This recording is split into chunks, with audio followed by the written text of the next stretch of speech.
So welcome, Muiriosa, to Ladies Let's Talk.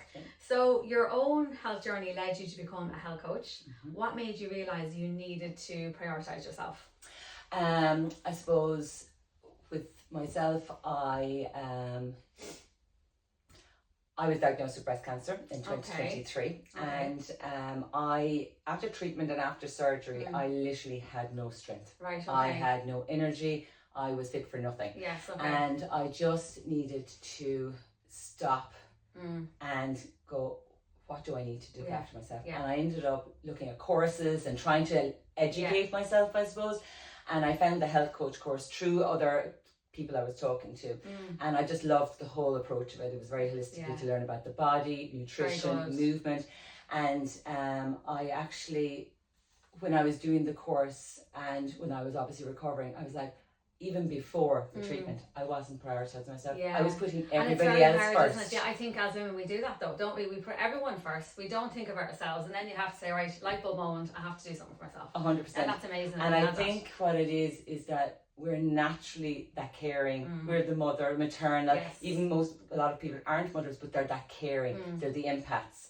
And we look after everybody else and we forget about ourselves. And I think especially in midlife, there's so much other things going on that we just literally put ourselves at the bottom of this because we don't feel we have time. Yeah, exactly. So I think that's what it is. So yeah, prioritizing after that was that was where I had to stop. Yeah. But before that, I was thinking back and going, I wasn't doing any of my looking after myself before that. So much info about women's health online. Why do you think so many women still feel overwhelmed and guilty about their health? I think first of all we feel guilty because we're not doing enough. We're eating too much. We're eating the chocolate, the carbs. We're not exercising enough. And online, there's all this conflicting information. Now, I love online because you can learn so much. Of course, But you can also get overwhelmed with it. And I you can really go down a rabbit hole with certain things. 100%. Because one person said don't eat breakfast. The other person says eat breakfast. Fast, don't fast. You need to do this. Don't eat eggs. Eat loads of eggs. And don't eat carbs. Eat carbs. Like honestly. 100%. So I think what's happening is that we're trying to fit all these things into our life. We're actually not really looking at our own life. And I suppose this is where coaching helps. It basically talks to that one person and what's happening in their life. What has their past maybe diets been like, their past history, physically and mentally, and how are they coping in life in general? What, like, are they minding parents? Have they small kids? Are they a full-time worker? You know, so it's all great, that information online, but you have to actually see, does it adapt to your own lifestyle? And that's where the coaching helps. And I think we feel guilty, and that guilt brings on that emotions, and we may go down the emotional eating, or we may not eat enough. Emotional eater, big time. And it's a comfort thing because but you're so overwhelmed, your nervous system is in fight or flight, so you're just going to what feels good and what feels at the time. And sometimes that could be food, sometimes that could be exercising. It depends, and we can go from one extreme to the other. And I suppose the other thing is that we berate our bodies a lot. We give out about it a lot, and we actually don't really look at how amazing our bodies are. I know. And what they do for us. Physically, they keep us going every day, and then we may have kids, we may go through illnesses, and it still bounces back. But we need to care for it, and we need to listen to it a lot more. And I think we've stopped doing that, and I think we started listening. It whispers, actually it's probably shouting a lot of things, but we're not listening to it, and I think that's what we need to do. And I think looking in the mirror as well, like you can nearly have a negative. I know if I look in the mirror sometimes I'm like, oh, you know, and then I'm kind of like trying to, no, I've had 3 kids, you know, this is my body. And look, we all have those days going, oh God, what have I done? It's normal as well. But it is absolutely normal, but I think if we actually just switched it a little bit to saying, okay, this is what I need, and it's like, you actually will go for the better options because you're actually going, I need to actually nourish my body. I need to actually give my body a break so you might rest a bit more. Do you know what I mean? So it's just asking those questions a little bit more and being kind to yourself a little bit more. It actually does make a huge difference. Brilliant. When a woman comes to you feeling just overwhelmed and exhausted, what's some of the simple things that you look at first? Okay, so when somebody comes to me, it's an hour and a half session. Okay. So basically I ask everything from their medical history, their lifestyle, their exercising big routine. picture, the whole lot. Yes. What's going on in their life. And a lot of times it's giving them the space to actually talk about themselves and specifically about their health and what's going on. And a lot of times there's a lot of aha moments for themselves because you see a pattern of things happening. And one of the big things that I have with the clients I've worked with is breakfast and hydration. Skipping breakfast, Skipping or forgetting, making it as small as possible. Right, okay. Or grab and go. Yes, okay. And basically, if you think about breakfast, why breakfast? I feel is important. Now, I don't mean breakfast the minute you get out of bed. Within 2 hours, 3 hours of waking up. Breakfast is giving you energy to get you through the day. Yes.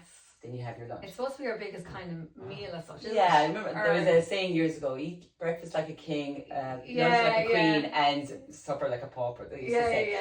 But the reason being is that that's when you're using all your energy, your brain energy, your physical energy. You're going all day. And then what happens is we're having a big dinner, but we're sitting more. Yes. So our body is usually you're not working the body. Yes, So, and it's digestion, and that digestion slows down at night time. Of course. Because you're resting more. So having that breakfast in the morning is setting you up for the day. And hydration. Yeah. Like, we do not realize how dehydrated we are.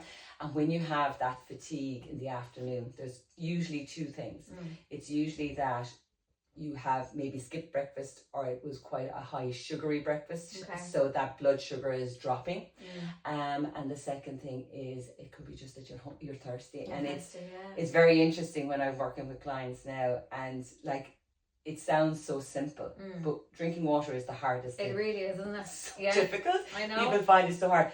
But when the clients drink, and I'd be trying to say, I'm going, your body will start asking for water. The more you drink, it will actually ask you. Listen to the cues, and they cannot get over. They actually like, I'm thirsty. Or sometimes you're hungry, and it's actually that you're thirsty, isn't it? Yeah, you kind of get the two of them mixed up, like 100%. Yeah. So it's always just getting the water in, and habit stacking. And what I mean by that is, so for example, you might drink 3 cups of tea, but if you have a glass of water with those cups of tea, that's 3 glasses of water without even thinking about it. Yeah. Do you know? It's just adding small things that it's not going, oh my God, another list I have to do. Because when people come to me, they're thinking, oh, we're going to do a whole overhaul of your diet, your living, your lifestyle. But it's not. It's actually looking at the smaller things first, building them in. Yes. And that gives you more energy to do other things. Do other things, exactly. That's it. So it's kind of like a pause, that hour and a half, and then they go away with some things, actions to do, and build them in. Some people, they find it very easy, and some people it might take a couple of weeks, you know, so it does. And and I'm just talking about breakfast and hydration as the two simplest things. Yes. There's so many other things, because everybody's different, and everybody has a different thing that they're struggling with. So you work with the person that's in front of you. Yeah, very good. So you kind of adapt to their way, their lifestyle and everything. That's brilliant. And I think it's the overwhelm when you've gotten too much on your plate. You're not going to do anything. No, that's so if you can break it down into smaller steps that will work within the day, and definitely. The chances are it will be more successful. And I suppose I'm not looking at a 6 week or 12 week. I'm looking at the person to have this for life. This is a lifestyle change, and this is a long-term change. Yes. So if you can get the basics really good and be consistent. It's not about perfection, because I think a lot of things go, I have to do this, and I have to be perfect at this. That perfection actually kills a lot of it as well. But if you can be consistent 80% of the time, and the 20% you go on your holidays, you have your weekend or a girls' night away. Of course, and enjoy it. And move forward. But what happens is that we go so extreme before these events. You feel guilty then when you have your lovely day, and then you feel guilty afterwards. You've ruined it for yourself. And you ruined the experience of the good time you've had. You're thinking too much. I wake up in the mornings, and let's say I had the chipper the night before. Let's say I wake up and that's all my first thought. It's like, I had chipper last night. Oh my God. I'm like, get on with it. Just get up now and just make it be a new day and be better. Do you know what I mean? And it's basically resetting. It's whatever happens the next, even if you've been we say good, even though I don't like that word. I know. It's actually trying to, you've had a lovely weekend or whatever, and you're like, I'm resetting the next morning. Exactly. I'm just going to get my breakfast and have my water, whatever. It's resetting. Just resetting. Yes. And not move being on. good or not being bad. And just forget about it and leave the guilt behind, because the guilt is what people struggle with then, and it keeps them stuck. Yes. I think we need to, remove that guilt and actually just move forward. Yes. And you actually will realize that one shipper is not actually ruining everything for you. I know. It's what happens the next morning. And I know all that. That's the thing. And I'm really am lately now. I have to say I'm kind of training my mind into being better. You know, because it can just make you get into that kind of rush of just not feeling great in yourself. And like this with the internet, there's so much good information, and we know we're so educated in it now. Yeah. But it's so overwhelming to start, and that's where I suppose health coaches like myself, or there's lots of other coaches for different things. Yeah. That's where they just give you that little bit of space to actually go, okay, what can I do for myself, and how do I start? And start small and build up. Very good.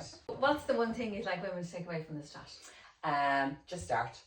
I think we're always looking for the perfect time, things to calm down, that we're not too busy. Yeah. But I think just starting with maybe just a breakfast and just working with that for the next couple of weeks, or getting that 1 or 2 extra glasses of water a day, depending where you're at, or getting to bed maybe that 20 minutes earlier. So it's not putting too much on yourself, just like a little, I love little tick lists or little lists. Write down your little lists and tick them off. Oh my God, I love this. Scratch through. Just when it's done, and without saying I'm going to go to the gym, I'm going to join a big gym membership, just do 5-10 minute walk 100%. and build up from that. And if I could suggest, if you do the 5-10 minute walk straight after your meals, it makes a massive difference, because it helps that blood sugar management.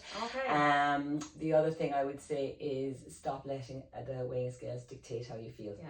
Because we give it too much emotion, and I think what we need to look at is our energy, our strength, how we feel. And I think I don't get me wrong, the scales give feedback. It will kind of give you an indication where you're at. It's a guideline, basically. Absolutely, and I think numbers and data are good. But I think what happens is we allow too much on them and actually not really looking at the bigger picture. And I think that's the 2 areas that I would start small, but start now. There's never going to be a perfect moment. And I suppose the other thing is no one's going to be coming to look after you. You have to actually do it for yourself. And I think that's, sometimes we forget that. That actually it's up to us to do it ourselves. It you want to really advocate is. for yourself and look after your older self, I always say. Just think ahead, like, you know. 100%. And I think that's my, like, I do strength training, and literally it is because I want to be able to keep up, walk straight. I want to be able to take my shopping. I want to be able to get off the toilet. I want to be able to get out of the car. I know. So I think it's just those things that we need to look at. And I know that's 30, 40 years away, but it's now. It's life. And I suppose what we want to do is invest in ourselves now, so that we have those built up strength. And like, we don't know what's going to happen in life, but I think if we can care for ourselves as much as possible, and we can put up a good fight, then that's absolutely brilliant. Thank you so much. So you have a website and all, don't you? I'm going to link it here. I'll link it here, and they can anyone can approach you then on your website and on my Instagram and on your Instagram as well. That's brilliant. Thank you so much. You're very welcome.